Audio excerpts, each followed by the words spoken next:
Welcome back, crafty friends. It's Alicia of the Call Me Crafty Al YouTube channel, and today I have another little process video where I share the steps that I took to make this shaker bookmark. On most of my shaker bookmarks I've done so far, I leave the background clear, like I only put a name in it and everything else is see-through.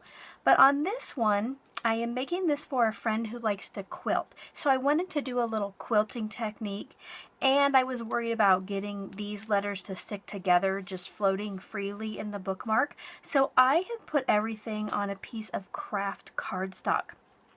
On this side, you'll see that I have a heart to quilt, and the heart I actually used kind of like a quilting pattern with some scraps I had left over from some cards I made last week. On the other side is where my shaker bits are. Don't you just love that sound of a shaker? Last week I searched on either Pinterest or actually maybe here on YouTube for quilted card or paper quilt, something like that, and I found a video where they used this technique or this pattern in the background, so I thought I would try that for this shaker card. So are you ready to see how I made it? Here you go. To start my shaker bookmark out, I pre-cut a craft piece of cardstock to 2 inches by 7 inches. Before I turned on the camera, I measured my shaker bookmark holder to make sure that this would fit. If you're interested in knowing how I made the shaker bookmark holder, I will link that video below.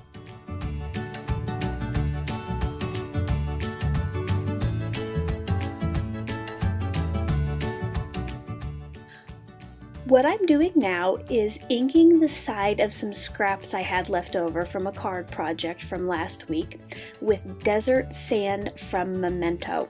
I thought this would help tie in that Kraft cardstock, and also will hide any little gaps I might have between the papers. The pattern I'm using is again one that I found on a YouTube video. Kind of reminds me of a quilt.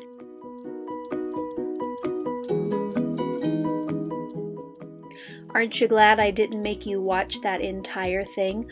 Once I had all of my scraps lined up on the piece of cardstock, I trimmed the excess off the back. And don't get rid of these because you're going to need them later to cover up any gaps. Like there, I have a couple at the top.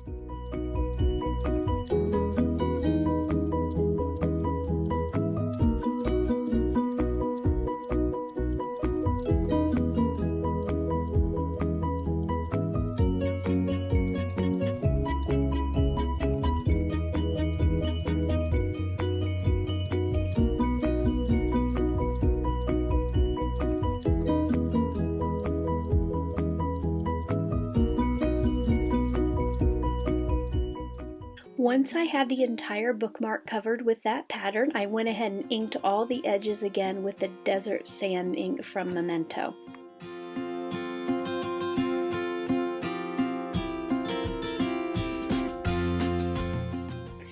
I'm trimming around the shaker bookmark holder, leaving a little space around the sealed edges, and then I chopped off the top and opened it up a little bit with a piercer. Here I am just making sure the bookmark fits down in there, and it does.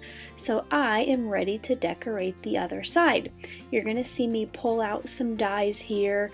I'm deciding what size heart to use, and then I will pull out the letter dies that I'm going to use for the word quilt.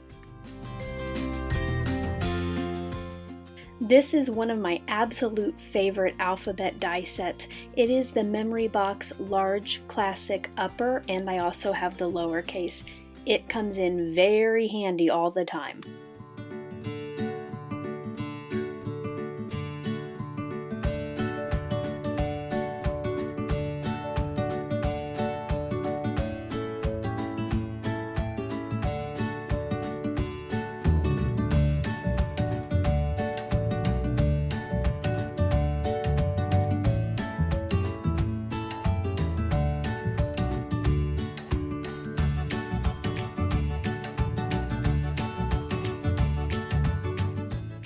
Once I had all of my die cut shapes ready, I ran those through my little Xyron to put adhesive on the back.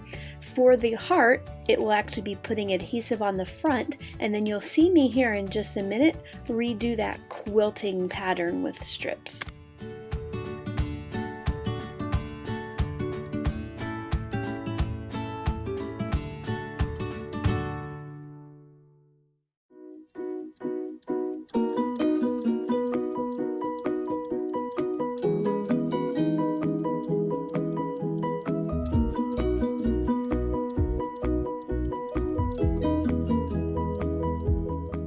Once I had all of the strips on my heart, I trimmed off the excess just like I did on the bookmark front.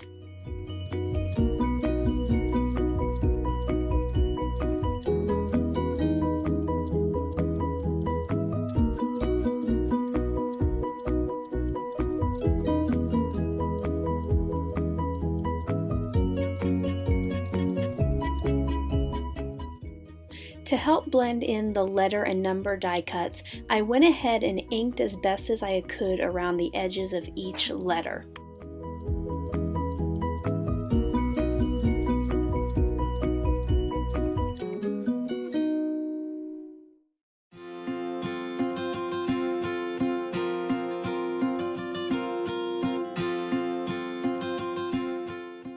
And now it is time to put the heart and the letters and numbers on the back of my bookmark. What I did was use my Xyron backing to arrange the word quilt where I thought it would look good.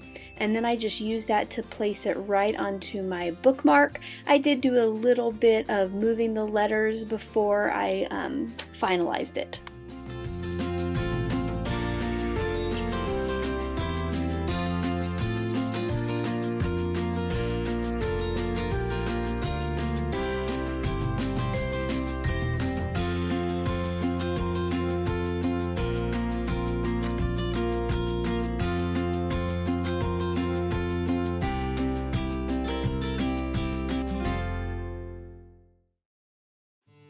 And now my favorite part of all, making my sequin mix.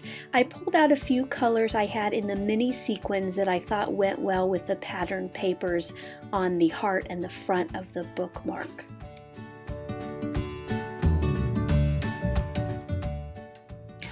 Once I had the sequins mixed up, I went ahead and put those in my shaker bookmark sleeve. I tried my best to keep the sequins only on the side that was completely covered with the pattern. I thought if I put the little sequins on the side with the words, they might get kind of stuck between there. And now it is time to pull out my most favorite tool. It was one of my 2016 Crafty faves. I'll link that video below, but this is the fuse tool, and I am just taking my time, crafty friends. I went over each side very slowly multiple times. Once I thought I had it sealed, I used my bone folder to check for any weaknesses. I did find a couple that I went back and fixed, but again, just take your time on this. After I was sure that my bookmark was sealed well, I went ahead and trimmed off the extra clear portion on the end. I put a hole in that with my crocodile, and now I'm going to select some lengths of twine that will end up being the tassel on my bookmark.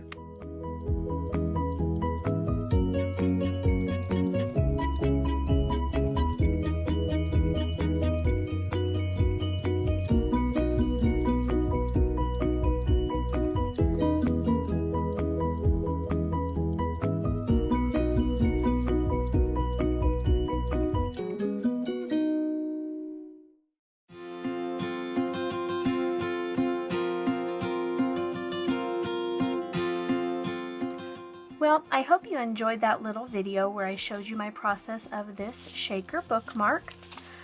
If you did enjoy the video, please give me a thumbs up below. If you're new to my channel and would like to know when I upload more videos, you can hit that subscribe button. Thanks so much for taking the time to watch today, friends. Bye-bye.